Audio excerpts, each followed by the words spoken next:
Systemic issues के बारे में मैं बताऊं तो बाहर भी सिमिलर सिस्टमिक इश्यूज़ थे। तो जैसे 1959 में रशिया के पहले वहाँ पे सोवियत यूनियन था, तो सोवियत यूनियन में भी एक ऐसा केस है ट्रैकर्स के बारे में जो बहुत ही सिमिलर है सिस्टमिक ऑपरेशन के बारे में, है ना। कि उसको मैं शुरू से बताता हूँ। ईगोर डियातलॉफ नाम का एक लड़का था, कॉलेज स्टूडेंट था, और उसको बहुत ज़्यादा ट्रैकिंग का शौक, नॉर्मल इंजीनियर टाइप का लड़का पर बहुत ज़्यादा ट्रैक्स करता था। वापस से ईगोर के अलावा मैं किसी का नाम नहीं लूँगा, विक्टिम्स के फैमिलीज अभी भी एग्जिस्ट करती हैं, उनको परेशान नहीं करना चाहिए। ईगोर का भी इसीलिए ले रहा हूँ क्योंकि वो जो डियातलॉफ पास है वो उसी के नाम के बाद रखा गया। तो ये लड़का अपने कॉलेज में जाना चाहता था कि भाई मैं तो ट्रैक्स पे जाता हूँ, मुझे ट्रैक करना पसंद है और कॉलेज के अलावा मैं ये चीज़ करता हूँ। और उसके कॉलेज में सारे दोस्त, 1959 कोई इंटरनेट नहीं, कोई कंप्यूटर नहीं, कोई PS नहीं खेल रहा है, तो घूमने निकल जाते थे। तो अब वहाँ पे ऐसे होता था कि उसने अपने कॉलेज के 9 दोस्त अपने साथ पकड़े और उनके साथ ये सारे ट्रैक पे जाने का डिसाइड करते हैं।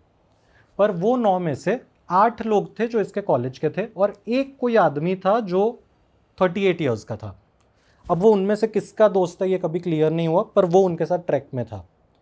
फेब के महीने में 1959 में ये अपने यूनिवर्सिटी से सारे निकलते हैं और यूरल माउंटेन्स नाम का एक माउंटेन रेंज है, जैसे अपने यहाँ हिमालय है वैसे यूरोप और एशिया के बीच में माउंटेन रेंज है, वो यूरल माउंटेन्स है। तो वहाँ पे ये लोग, उसका जो हाईएस्ट सिविलियन पीक है, तो माउंटेन्स में भी आप जो नॉर्मल सिविलियंस हैं हम लोग जैसे, वो एक जगह तक चढ़ सकते हैं, उसके ऊपर अलाउड नहीं होता क्योंकि सेफ़ नहीं होता। तो वहाँ पे जो उनका सेफेस्ट पॉइंट था हाईएस्ट, वहाँ पे ईगोर का ऐसे था कि हम लोग जाएंगे वहाँ पीक करेंगे।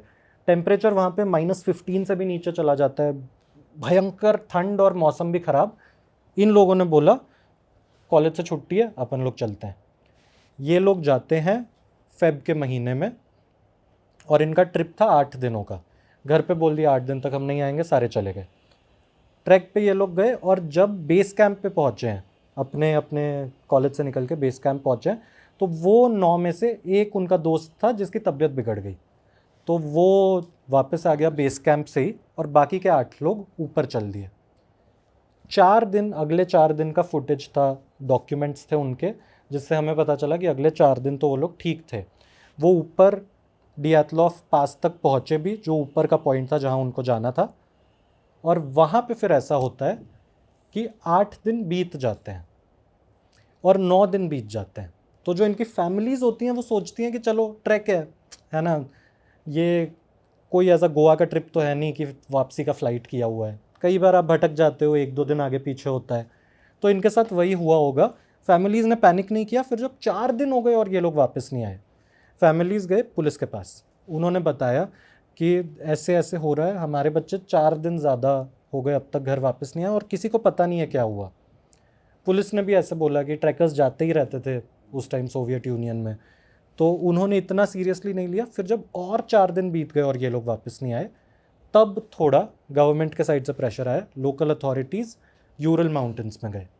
जब ये लोग यूरल माउंटेन्स में गए, तब वहाँ जाके इन्होंने देखा टॉप पे, वो पॉइंट पे जो टेंट थे इनके, वो अंदर से फटे हुए, और ऊपर चढ़ते चढ़ते पुलिस ने देखा कि पैरों के निशान हैं, नंगे पैरों के निशान, ना सॉक्स पहने ना शूज़ पहने। -15 डिग्री में आदमी जूते के ऊपर जूता पहन ले, इतनी ठंड होती है।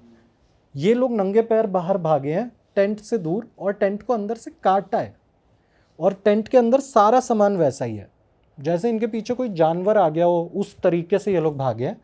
पर उधर और किसी के फुटस्टेप्स नहीं है, सिर्फ उनके हैं। ये लोग भाग गए, तो पुलिस ने आगे जाके ढूंढना चालू किया कि कुछ मिल जाए, कहीं पे तो कुछ हो, ये लोग के निशान मिले। तो उनको 4 बॉडीज़ मिली, आगे आगे आगे एक दूसरे से थोड़ा थोड़ा दूर करते हुए 4 बॉडीज़ थी। इन्होंने देखा 4 बॉडीज़, किसी को ज़्यादा कोई ज़ख्म नहीं हुआ है, पर चारों ख़त्म हो गए। और उनके कपड़ों पे रेडिएशन था, न्यूक्लियर रेडिएशन। वापसी में जब उनका ऑटोप्सी कराया सब हुआ। दिक्कत ये थी, गए 8 लोग थे, बॉडीज़ 4 ही है। पुलिस वहाँ पे ढूंढती रही। फेब से जाके वो मई का महीना आ गया, उसके बाद जाके बर्फ़ के ऐसे 10-10 फीट या 10-10 इंच नीचे उनकी लाशें खोदने पे निकली चारों की। हाँ, और वो नीचे के तरफ ट्राइब के तरफ थी, जहाँ नीचे एक लोकल ट्राइब रहती थी, उसके पहले नदी भी जमी हुई थी नदी के तरफ, और उसमें से 2 लोगों की लाशें मिली थी एक पेड़ के नीचे, और वो पेड़ पे से लकड़ियाँ टूट के गिरी हुई। अच्छा। पर ऐसे नहीं कि तूफान में लकड़ी टूटी है, ऐसे जैसे कोई उस पर किसी ने चढ़ के तोड़ी है, और कोई चढ़ नहीं सकता इतनी ठंड में क्योंकि इनके अलावा कोई वहाँ पे था ही नहीं, ट्राइब वाले भी नदी के उस पार थे। तो ये लोगों को लेके गए, इनके कपड़ों में भी रेडिएशन, और थोड़ा आगे गए तो आगे जाने के बाद और 2 लाशें। यहाँ पे प्रॉब्लम ये था, ये अगली 2 लाशों के साथ, कि उनको जब इन्होंने ऑटोप्सी किया, उनका बॉडी चेक किया, तो उसमें अंदर से उनकी हड्डियाँ टूटी हुई, बहुत गहराई से अलग अलग जगह पे, स्कल पे, बॉडी पे फ्रैक्चर्स, और ऊपर कुछ भी नहीं है, शरीर पूरे साफ, खरोच भी नहीं है, जैसे जैसे आप बोल सकते हो कि अनटच्ड बॉडी, उसको कोई टाइप का डेंजर नहीं होगा। और वहाँ पे एक बॉडी की आंखें निकाली हुई। अब ये आप बोल सकते हो कि 3 महीने से शरीर पड़ा था, बॉडी डिकम्पोज हुआ होगा, जानवर आते हैं, जानवर खा लेते हैं, है ना, पर इतना सिलेक्टिवली ना बॉडी डिकम्पोज होता है ना जानवर खाता है कि सिर्फ आपकी आंखें गायब हो, है ना। तो ये डिकम्पोजिशन का आइडिया भी फिट नहीं हो रहा था, जानवर के खाने का भी नहीं हो रहा था। इनको वापस लाया गया, फैमिलीज प्रोटेस्ट करने लगी कि डिकम्पोज हो रखी थी बॉडी या नहीं हुई। जनरल डिकम्पोजिशन जो 3 महीने में होता है उतना हो था, रखा था, पर उतने में आंखें नहीं जाती आपकी। आंखें जाना मतलब बहुत लंबा डिकम्पोजिशन, और तब तक आपकी बॉडी फिर हड्डी बराबर हो जाती है। इनके साथ वैसा नहीं था, बर्फ़ में बॉडी डिकम्पोज भी स्लो होती है। तो अब ये लोग वापस ले आए, और यहाँ पे जो सोवियत यूनियन का बेसिक आइडियोलॉजी था वो ये था कि वो इसको मर्डर तो क्लेम होने दे ही नहीं सकते थे, क्योंकि ऐसा माना जाता था उस वक्त सोवियत यूनियन में कि जो मर्डर्स हैं, जो सीरियल किलर्स हैं, वो एक यूएस कॉन्सेप्ट है। कैपिटलिस्ट इकोनॉमी सिटीजन्स को इतना ग्रीडी बनाता है कि लोग जाके लूट मार करते हैं, किसी की जान लेते हैं। हमारे सोवियत देश में ऐसा करने की कोई वजह ही नहीं है, तो हमारे यहाँ खून नहीं होते। तो बड़ा सिंपल सा था, उन्होंने जो फाइल्स थी, जो प्रूफ्स थे, जो फ़ोटोज़ थे, क्योंकि उनमें से एक 38 साल का आदमी था जिसके पास कैमरा था जो हर चीज़ कैप्चर कर रहा था, तो वो प्रूफ्स थे, और उस ज़माने में कैमरा होना भी बड़ी बात। तो इन्होंने उन प्रूफ्स को यूज़ करने की जगह पे बस ये कर दिया कि फाइल्स को क्लासिफाई कर दिया और बोल दिया नेचुरल कॉजेज़ की वजह से ये लोग मर गए। नेचुरल कॉजेज़ क्या, अंदर से हड्डी क्या वजह से टूट रही है? सही बात है। लोगों ने सवाल पूछे, और पर रेडिएशन भी मिली थी। रेडिएशन भी मिली, पर सोवियत यूनियन है, वहाँ पे फ्रीडम ऑफ स्पीच इतना एग्रेसिवली इम्प्लीमेंट नहीं होता है, तो केस बंद हो गया। फिर जब सोवियत यूनियन गिरा तब आया रशिया ने आने के बाद ऐसे कई सारे केसेस को डिक्लासिफाई किया। तो बहुत सारे इंडिपेंडेंट जर्नलिस्ट थे, कई सारे लोग थे जिन्होंने इन केसेस के डॉक्यूमेंट्स देखे। तो जो नोट्स थे, नोट्स में हर नोट में लिखा हुआ है कि the weather is good, everything is fine, the weather is good, everything is fine, जैसे किसी ने प्लांट करने के लिए लिखा है। उसके बाद फ़ोटोज़ थे, फ़ोटोज़ में ये सारे बहुत एक्सटेंसिवली खुश दिख रहे। अच्छा, जैसे आप ठंड में हो, आप पे ठंड तो दिखेगा ना, इन पे सिर्फ खुशी दिख रही। तो कुछ ऐसे कोई पिन पॉइंट नहीं कर पा रहा था, पर कुछ अजीब हो रहा था, समझ आ रहा था, है ना। यहाँ से फिर लोगों ने, क्योंकि गवर्नमेंट कोई कॉन्क्रीट जवाब नहीं दे रहा था, लोगों ने जवाब ढूंढना शुरू किए। तो यहाँ से निकले 5 थियोरीज। जो सबसे पहला था वो था कि वहाँ पे तूफान आया होगा, एवलांच आया होगा। ये गवर्नमेंट प्रपोज्ड एक पॉसिबिलिटी था कि बर्फ़ का पहाड़ है, आप चोटी पे गए हुए हो और वहाँ पे गिरती हुई बर्फ़ से तूफ़ान बनता है। पर अगर तूफ़ान बना होता तो फिर वो टेंट जो है, टेंट उखड़ गया होता। ये मैं मान सकता हूँ कि उनको तूफ़ान की आवाज़ आई, उन्होंने टेंट को काटा और वो जैसे थे वैसे ही दौड़ गए। पर अगर तूफ़ान आया होता तो वो टेंट उड़ जाता। चाहिए, हाँ। और ये सारे बर्फ़ के अंदर होते, सिर्फ 4 थोड़ी, तो तूफ़ान होने का पॉसिबिलिटी लो था। इसके बाद लोगों का ऐसा बोलना था कि एक बहुत हाई पॉसिबिलिटी है कि ये कोई न्यूक्लियर टेस्ट कर रहे होंगे गवर्नमेंट वाले, जिसकी वजह से इन लोगों की जानें गई हैं। अब इसमें ऐसा था, इनकी बॉडी पे रेडिएशन मिला था।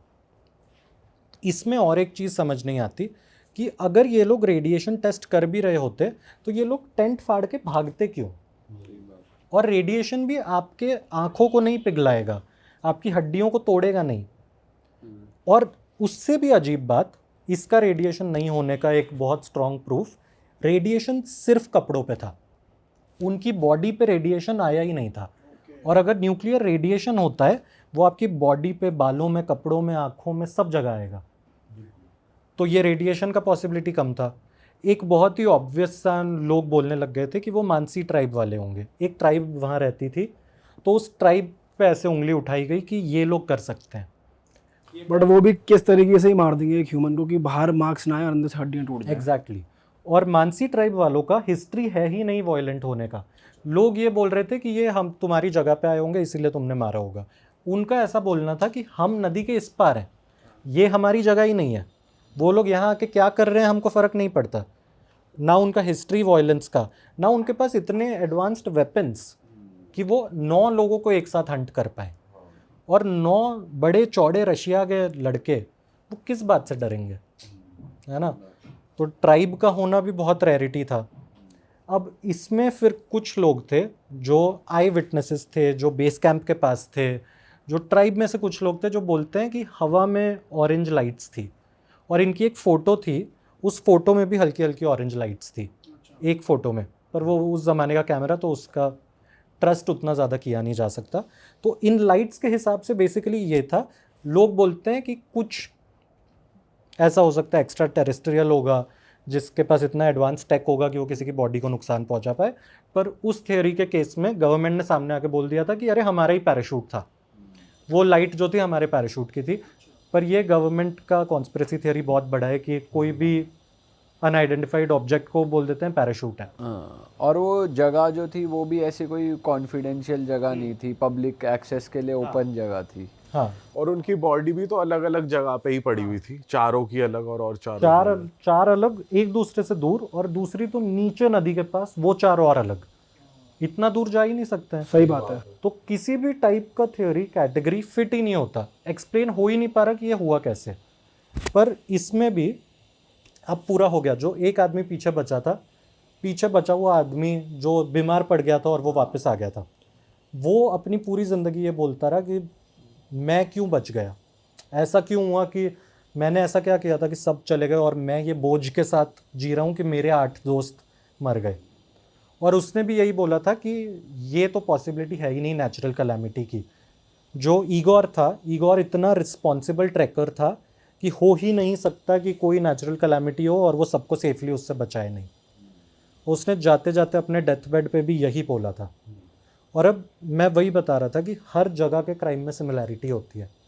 यहाँ का जो ऑटो शंकर का क्राइम था, यहाँ पे ये लोग एक सिस्टम को बचा रहे हैं, एक दूसरे को बचा रहे हैं, शंकर को आगे कर दिया और ये लोग अपने आप को पीछे ले गए।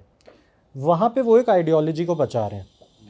तो रशिया का जब सोवियत यूनियन था, सोवियत यूनियन का ऐसा था हमारे यहाँ खून नहीं होते हैं, तो वो उस पॉसिबिलिटी को एंटरटेन ही नहीं कर रहे कि कोई पॉसिबिलिटी है किसी ने जान ली होगी, और उन्होंने हाथ खड़े कर दिए। इंडिया में शंकर के केस